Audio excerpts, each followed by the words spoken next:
Chris here with CDH Guitars. Today I'm going to be showcasing my N-Audio amp switcher, which is the centerpiece of my guitar recording suite that I have here.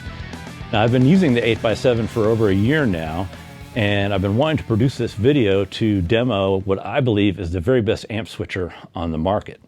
Now, the N-Audio 8x7 gives me the ability to instantly switch between 8 different amplifiers or 7 different cabinet or load box combinations, all with just a simple push of the buttons on the front of the unit, or better yet, I can recall presets via a Midi controller. It also has an attenuator loop and a tuner output. Now, that tuner output I use in an unconventional way, which allows me even more flexibility with my setup, and I'll demonstrate more of that in a minute. So let's get to it.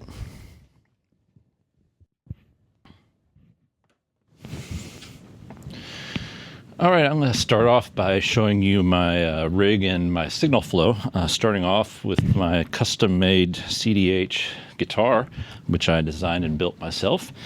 And it has a DiMarzio Dreamcatcher and Rainmaker pickups in it, and also push-pull coil splits on the volume and tone knob. And this guitar is feeding directly into my Pod HD500X, which I use primarily as a tuner and a Midi switcher. Sometimes I use some of the special effects on it, but mostly it remains bypassed. And then coming from the pod, I'm going into my Apollo Twin, and out of my Apollo Twin, I'm coming back into my DAW in a channel marked reamp send. And the direct out of that reamp send is coming out of my Apollo 8 and coming into my replay box. And out of the replay box, I'm going into my pedal board, which is also bypassed for this demonstration. Out of the pedal board, I'm coming to the rear input of the N-Audio 8x7 switcher. And in the switcher, I have 8 of my amps plugged in, starting with the orange in channel 1, the Egnator tweaker in channel 2, the Mesa Boogie Mark 525 in channel 3. EVH 5150 is in 4, and the Marshall Studio Vintage 20 is in 5, and the Carvin X100B is in 6. The Peavey Classic 212 is in 7, and this little hot tone British Invasion 5-watt amp is in channel 8. I'm also using 4 out of the 7 cabinet outputs on the switcher, and as well as a passive L-pad attenuator in the attenuator loop. Now, when this switcher is muted, the signal routes out of the tuner output on the back. And here's the unconventional part I spoke of earlier. Instead of routing the signal to a tuner, I bring it right back into my DAW, into this channel here marked Amp Sim. And here you can see I have several Amp Sim plugins inserted on that channel, and I'll just open up the Neural DSP Mesa Boogie Amp Sim that I have turned on. And you'll notice that I have bypassed the speaker simulator because I prefer to use Fractal's free CabLab software to handle the IR duties. And I have a couple IRs that I shot of my Harley Benton 212 cabinet that sits in an ISO booth in the corner of my studio. And in that I've got 2 different speakers. One is a Celestion Vintage 30 mic'd with the SM57, and the other is a Jensen C12Q that I have mic'd with the Lewitt 440 Pure. So here's what that IR sounds like.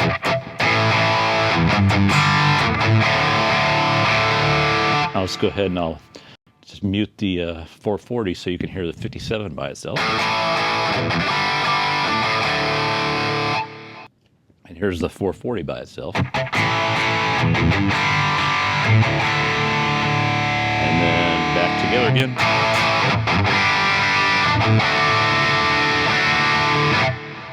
All right, coming back to the switcher here, cabinet number 1 output on the 8x7 switcher is feeding a Fractal X-Load load box, which is outputting to a channel in my DAW with another identical instance of this CabLab handling the speaker IRs. Cabinet number 2 output is feeding the Harley Benton cabinet in the ISO booth, with the 2 mics, of course, coming back here into the DAW. And cabinet number 3 output is feeding my Boss 2-map expander core attenuator, which is plugged into the Peavey 212 cabinet with a Beta 56 hanging in front of that, and that also returns here to the DAW. And then cabinet number 4 is feeding the 8-inch speaker on my Vox modeling amp here. And there's no mic on that, it's just for playing in the room. Now, there are 2 common ways that I use to switch between amps and cabs with an audio switcher. The first is via the buttons on the front of the unit, and it's as simple as just pushing a cabinet button and then pushing an amplifier button. So, for instance, I could go ahead and I could select cabinet button number 1 here, which is the load box, and I'll select amplifier number 2, which is the Egnator tweaker.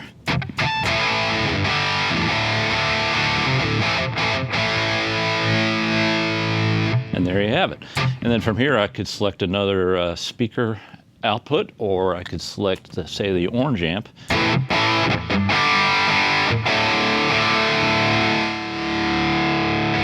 And from there, I can, if I want to play the orange through the 212 cabinet, well, I just push button number 3.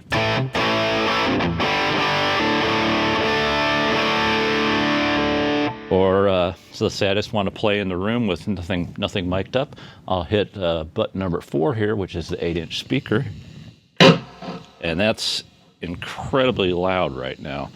And that's just bleeding through the Beta 56 in my lapel mic here. So what do? I just go ahead and hit the power attenuator button. And now I have my little attenuator. That's the orange, and I'll push the tweaker, and there's the Midi boogie. And then from here, if I just hit the mute button, then of course it brings everything back into the amp sims. Now, the second method I use to switch between amps and cabs with an audio switcher is to use MIDI presets. Down here, my Behringer MIDI foot controller is set up with 4 banks, each corresponding to one of the 4 cabinet outputs on my 8x7 switcher. And the presets also correspond to the amps going into those cabinets. So this method is especially useful for me because I can just push one button. Not only will I change amps and cabs, but I can also gain match my levels in the DAW. And I achieve this gain matching by using Universal Audio's console app with MIDI controllable plug-in scenes. And as you can see here, I have a preamp plug-in on the load box channel and the 2 mics that are on the ISO booth. And I have plug-in scenes set up for each of my amp configurations, whether it be the load box or the ISO cab, and those scenes control these preamps to gain match the volumes in my DAW. Okay, let's start off here by selecting bank 1 and channel 1 on the MIDI foot controller. And as you can see, the plug-in scene for the orange into the load box has fired, as well as the same preset on the N audio switcher. And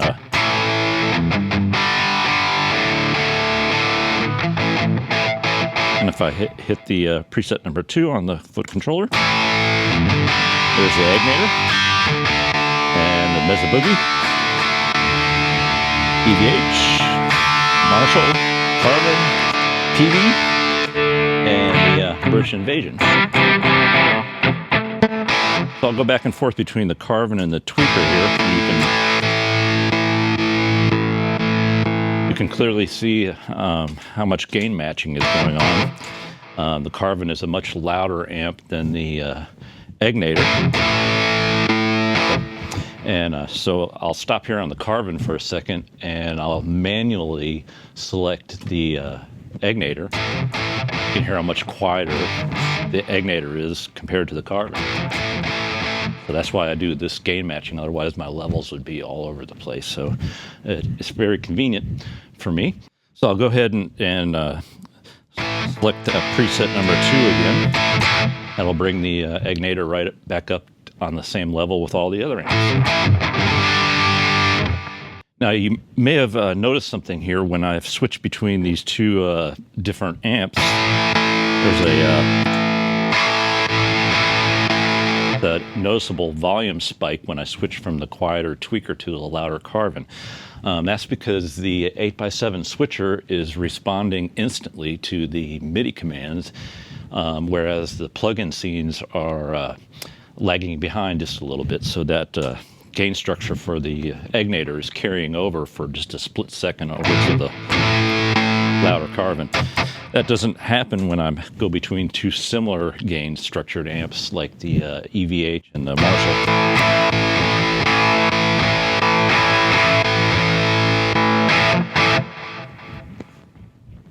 As I mentioned, bank 1 of the MIDI foot controller corresponds to cabinet 1 presets on the N-Audio switcher, whereas bank 2 corresponds to cabinet 2 outputs on the N-Audio switcher, the presets, that is, and that's the ISO cab.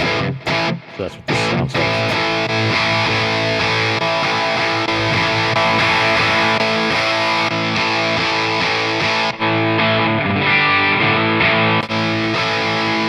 Now with my system of gain matching, I can really highlight how closely I matched IRs to the real thing. For instance, here's the orange into the 212 cabinet.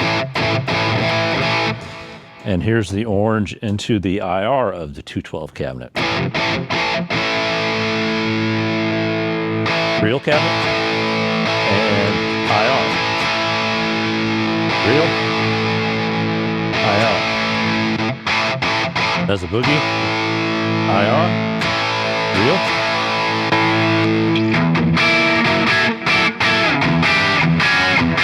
Marshall, real cabinet, IR, real. I'm really happy with the results I got with my IRs there, and I'm planning to produce a video real soon to demonstrate my tips and tricks for getting accurate impulse responses of microphones on speakers. All right, moving right along, bank 3 of the MIDI foot controller corresponds to the cabinet number 3 presets on the switcher, and that's all the presets for the 212 cabinet. With this one, I'm not using the console app to gain match the level of my amps. Instead, I have rig presets set up within the tube amp expander core, and I'm firing those rig presets with MIDI as I switch between amps.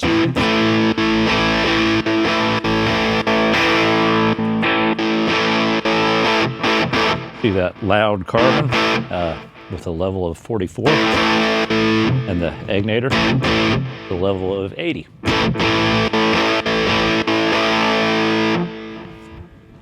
And then bank 4 of the foot controller corresponds to all the presets for the 8-inch speaker that I have here in the room with no mic on it, of course.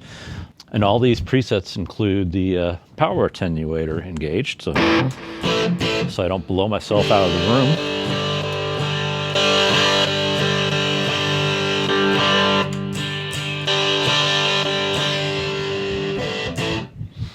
It's also worth mentioning that preset number 9 on the foot controller on all banks will mute the switcher, which, as you know by now, brings my signal back into my amp sims.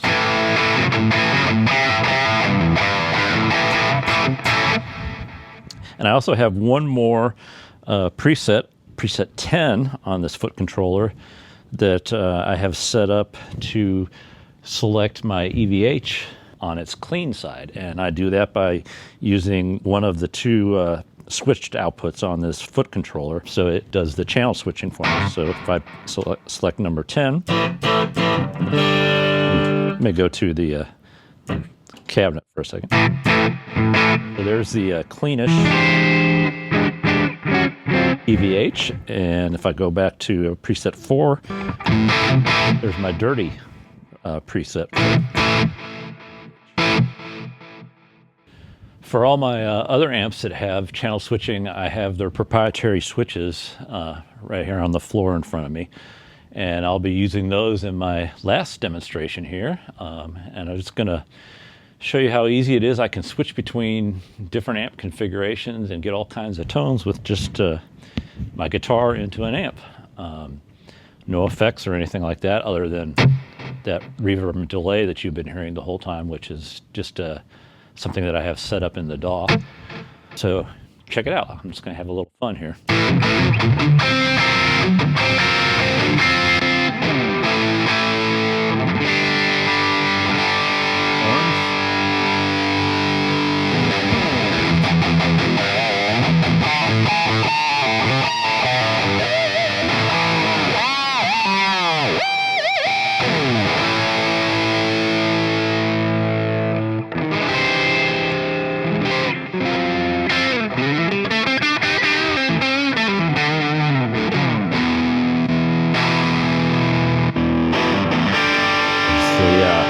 There's a boogie in the 212 Kevin.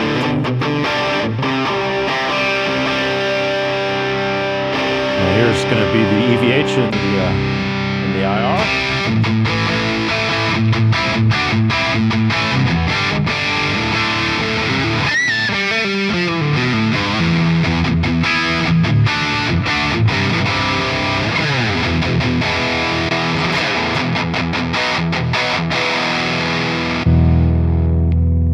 There's that famous loud carving sound. I'll put that in the 212 for a second here, and you can.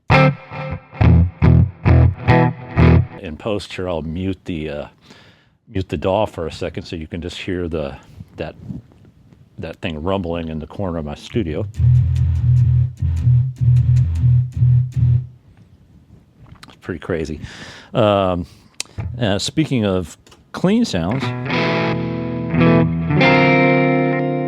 here's the Peavey's clean sound.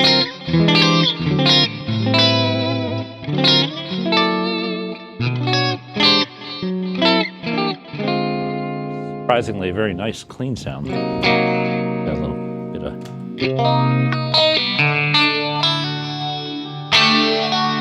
spring reverb. Both this Carvin and my Peavey were the amps that I had in the 80s when I was in high school, and glad to have them back. There's the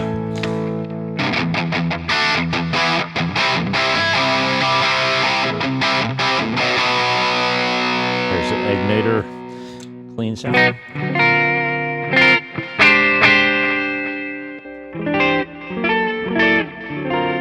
212.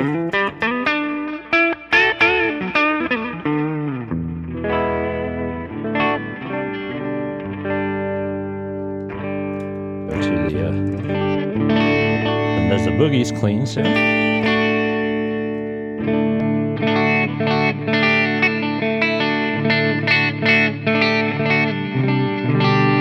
How about a little bit of an A-B between a model of the Mesa Boogie and the real thing?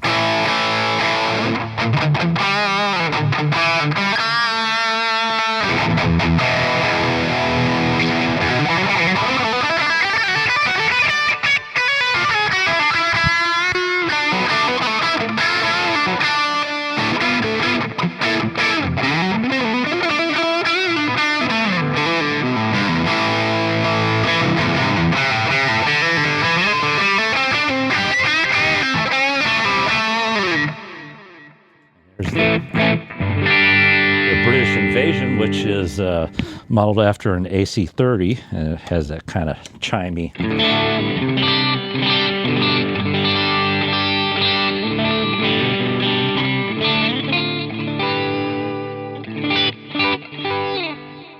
These hot tone amps are really fun amps. I have 5 of them, and this Heart Attack that's sitting next to it is modeled after a dual rectifier. And I'll show you something here real quick. This is what it would take for me to switch between 2 different amps if I didn't have this N-Audio switcher. So I'm going to go ahead and switch between the British Invasion and this Heart Attack. And this is actually a best case scenario because everything's just kind of right here accessible, but it still takes quite a bit of time. All right, let's go ahead and turn it on. I'm gonna grab my pick and we'll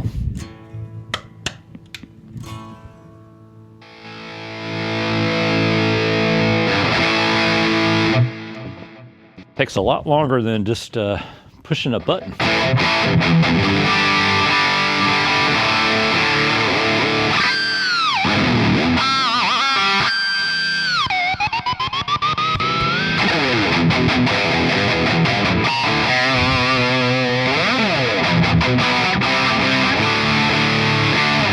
I've always thought this one kind of sounded similar to my EV8.